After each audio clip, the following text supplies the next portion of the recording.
Hi partner, golden tip 7. See, a partner was being guaranteed. அப்போ guarantee of profit வருது.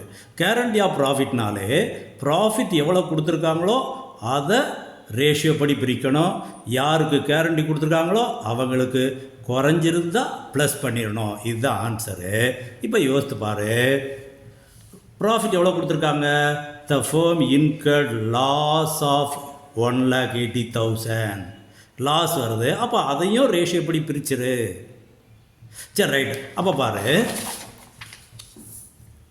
1,80,000 loss, ratio படி பிரிக்கிறோம். Ratio படித்து பார்த்தோம்னா எதுவுமே கொடுக்கல. தென்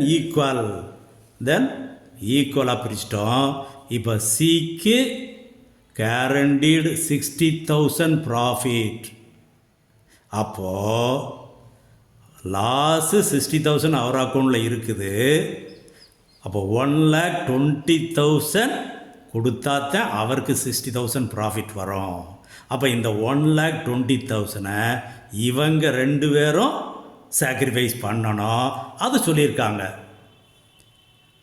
deficiency if any was to be borne by other partners equally. 1,20,000 ரெண்டு பேருக்கும் மைனஸ் பண்ணிடுறோம்.